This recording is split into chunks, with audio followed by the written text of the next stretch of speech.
Om Namo Narayana, Jai Swami Narayan, Namaste, and welcome back as we walk through Chapter 14. We're going to finish it up today. Chapter 14 is called The Material World as the Great Forest of Enjoyment. And we've got a visitor. There's Tobias. Come on up, buddy. What are you doing? You do better than that. There you go. Sukadeva Goswami continued speaking to Maharaja Parikshit. My dear king, sleep is exactly like a python. Those who wander in the forest of material life are always devoured by the python of sleep. Being bitten by this python, they always remain in the darkness of ignorance. They are like dead bodies thrown in a distant forest. Thus, the conditioned souls cannot understand what is going on in life. In the forest of the material world, the conditioned soul is sometimes bitten by envious enemies, which are compared to serpents and other creatures. Through the tricks of the enemy, the conditioned soul falls from his prestigious position. Being anxious, he cannot even sleep properly. He thus becomes more and more unhappy, and he gradually loses his intelligence and consciousness. In that state, he becomes almost perpetually like a blind man who has fallen into a dark well of ignorance. The conditioned soul is sometimes attracted to the little happiness derived from sense gratification. Thus he has illicit sex or steals another's property. At such time he may be arrested by the government or chastised by the woman's husband or protector. Thus, simply for a little material satisfaction, he falls into a hellish condition and is put into jail for rape, kidnapping, theft, and so forth. Learned scholars and transcendentalists therefore condemn the materialistic path of fruitive activity because it is the original source and breeding ground of material miseries, both in this life and the next. Stealing or cheating another person out of his money, the conditioned soul somehow or other keeps it in his possession and escapes punishment.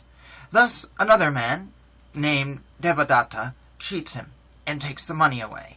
Similarly, another man named Vishnumitra, he steals the money from Devata and takes it away. In any case, the money does not stay in one place. It passes from one hand to another. Ultimately, no one can truly enjoy the money, and it remains the property of Lord Vishnu.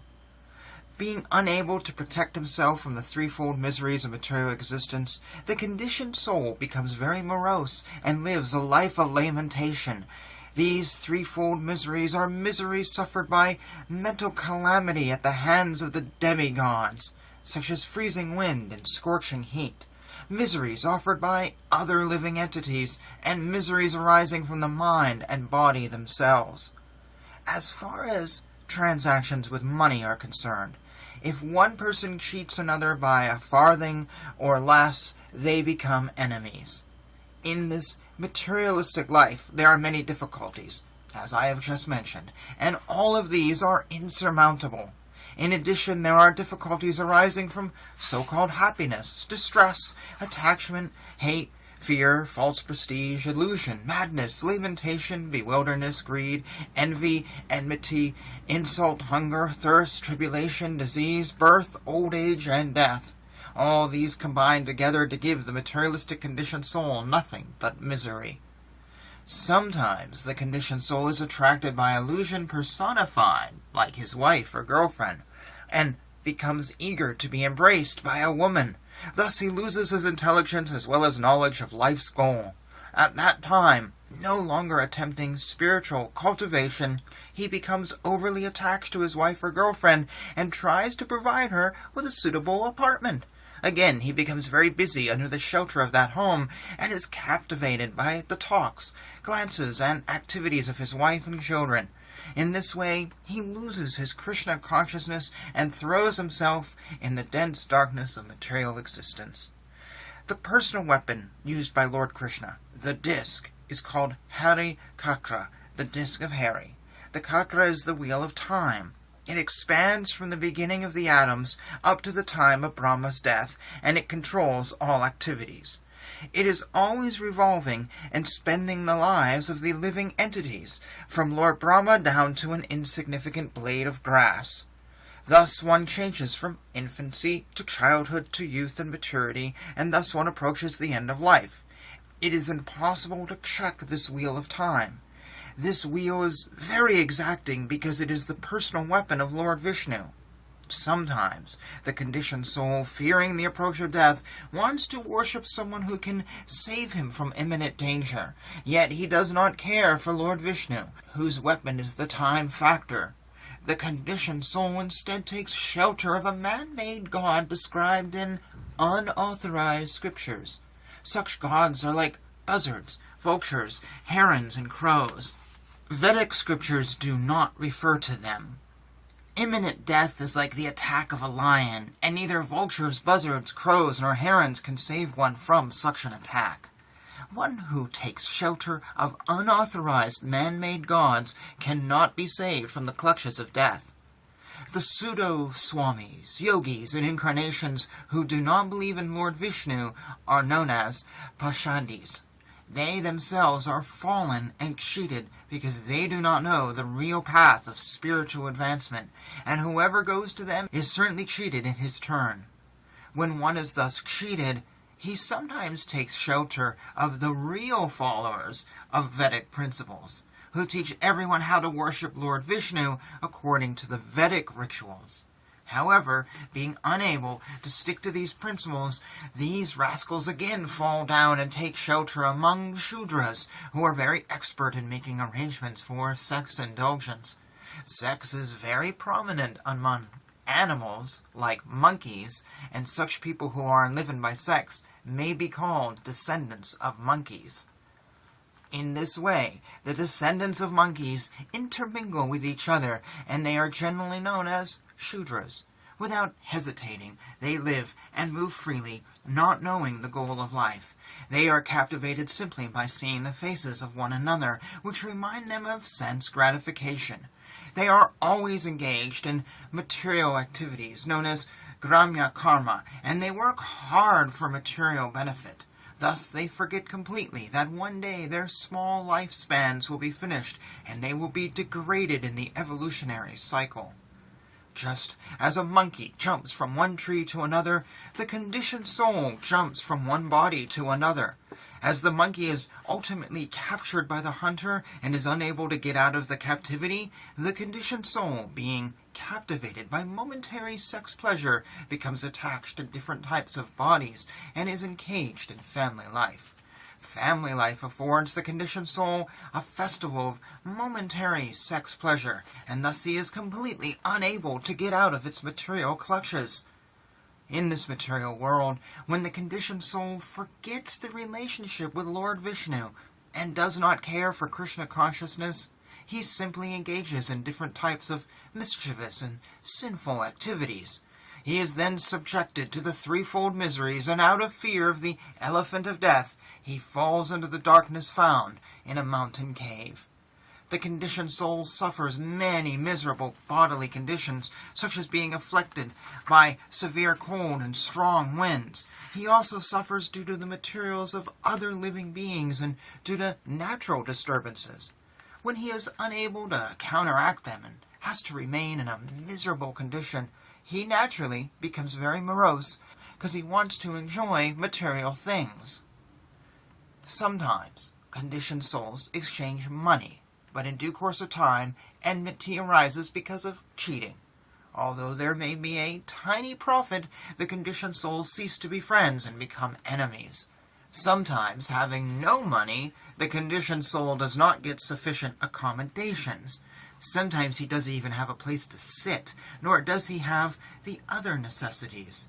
In other words, he falls into scarcity, and at that time, when he is unable to secure the necessities by fair means, he decides to seize the property of others unfairly.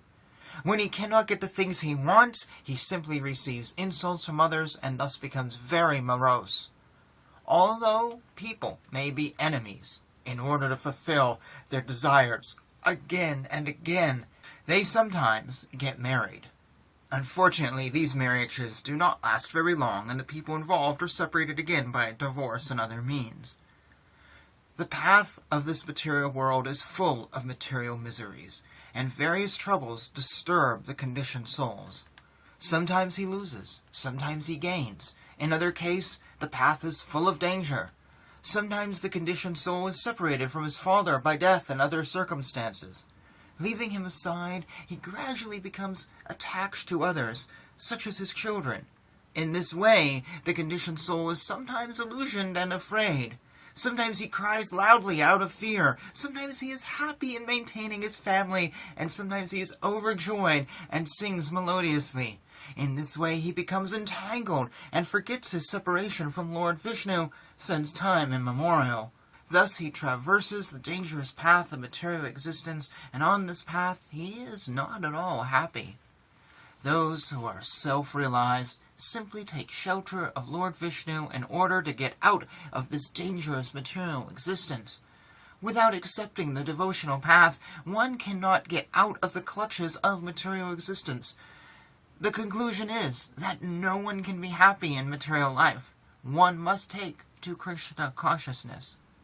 Saintly persons, who are friends to all living entities, have a peaceful consciousness. They have controlled their senses and minds, and they easily attain the path of liberation, the path back to Godhead. Being unfortunate and attached to the miserable material conditions, a materialistic person cannot associate with them. There were many great saintly kings who were very expert in performing sacrificial rituals, and very competent in conquering other kingdoms. Yet, despite their power, they could not attain the loving service of Lord Krishna. This is because those great kings could not even conquer the false consciousness of, I am this body and this is my property. Thus they simply created enmity with rival kings, fought with them and died without having discharged life's real mission. When the conditioned soul accepts the shelter of the creeper of the furtive activity, he may be elevated by his pious activities to higher planetary systems and thus gain liberation from hellish conditions. But unfortunately, he cannot remain there. In this way, he perpetually goes up and comes down. Having summarized the teachings of Bhaktivedanta, Sukadeva Goswami then said, My dear king, the path indicated by Bhaktivedanta is like the path followed by Garuda, the carrier of the Lord, and ordinary kings are just like flies. Flies cannot follow the path of Garuda, and to date none of the great kings and Victoria leaders could follow this path of devotional service, not even mentally. While in the prime of life, Maharaja Bharata gave up everything because he was fond of serving Lord Vishnu. He gave up his beautiful wife, nice children, great friends, and an enormous empire. Although these things were very difficult to give up, Maharaja Bharata was so exalted that he gave them up, just as one gives up stool after evacuating. Such was the greatness of his majesty. My dear king, the activities of Bharata Maharaja are wonderful. He gave up everything difficult for others to give up. He gave up his kingdom, his wife, his family. His opulence was so great that even the demigods envied it, yet he gave it up. It was quite befitting a great personality like him to be a great devotee. He could renounce everything because he was so attracted to the beauty, opulence, reputation, knowledge, strength, and renunciation of Lord Krishna. Krishna is so attractive that one can give up all desirable things for his sake. Indeed, even liberation is considered insignificant for those whose minds are attracted to the loving service of the Lord. Even though, in the body of a deer, Maharaja Bharata did not forget Lord Vishnu, therefore when he was giving up the body of a deer, he uttered loudly the following prayer. Lord Vishnu is sacrifice personified. He gives the results of ritualistic activity. He is the protector of religious systems, the personification of mystic yoga, the source of all knowledge, the controller of the entire creation, and the supersoul in every living entity. He is beautiful and attractive, and I am quitting this body, offering obeisances unto him, and hoping that I may perpetually engage in his transcendental loving service. Uttering this, Maharaja Bharata left his body. Devotees interested in hearing and chanting regularly discuss the pure characteristics of Bharata Maharaja and praise his activities. If one submissively hears and chants about the all-auspicious Maratha Bharata, one's lifespan and material opulences certainly increase. One can become very famous and easily attain promotion to the heavenly planets, or attain liberation by merging into the existence of the Lord. Whatever one desires can be attained simply by hearing, chanting, and glorifying the activities of Maharaja Bharata. In this way, one can fulfill all his material and spiritual desires. One does not have to ask anyone else for these things, for simply by studying the life of Maharaja Bharata, one can attain all desirable things. Thus ends chapter 14. There was a line I was reading that brought a thought to my head. Verse 40, about the kings who can't follow. It said, "Thus they simply created enmity with rival kings, fought with them, and died without having discharged life's real mission." That's become a mantra of mine. What is your mission? Or I like to say, in terms of sort of the Bhagavad Gita, what is your duty? I was talking to someone the other day about this, and he's like, yeah, I watch porn like every day, and I don't get anything done, and he's been doing this conversation for like 20 years. No joke. And he's been talking about 20 years. Well, I really want to like do a podcast and I want to write a book, but I spend hours a day watching porn every day. And I said to him the other day, I said, because we were talking about religion and stuff, because he went to Mass the other day and he was telling me how he told the minister, I'm sorry, please forgive me, what should I do for penance, say 1,000 Hail Marys, one of those things. Confession, that's the word I'm blanking on. And he goes, yeah, it felt good. And then he went home and watched porn the next day. I said to him, well, in my belief system, there is a phrase that I think is really valuable, and that is, what is your duty? Is your duty to watch porn every day? Is that the purpose of your life? To watch porn, to smoke pot, and is that it? Is that what your life is about? Is it to sit back 20 years later and regret all the things you could have done? Is that your duty? If so, well, okay, but I don't think so.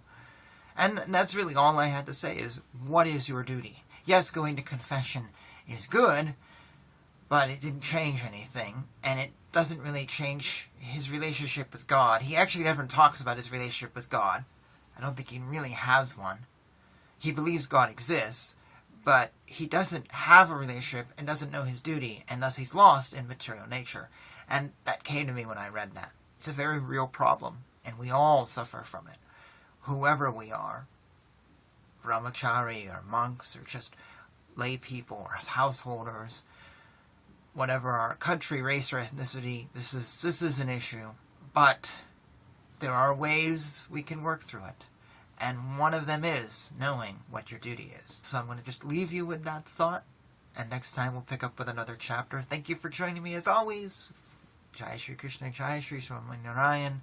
Hare Krishna, Krishna Krishna, Hare Hare, Hare Rama, Rama Rama, Hare Hare.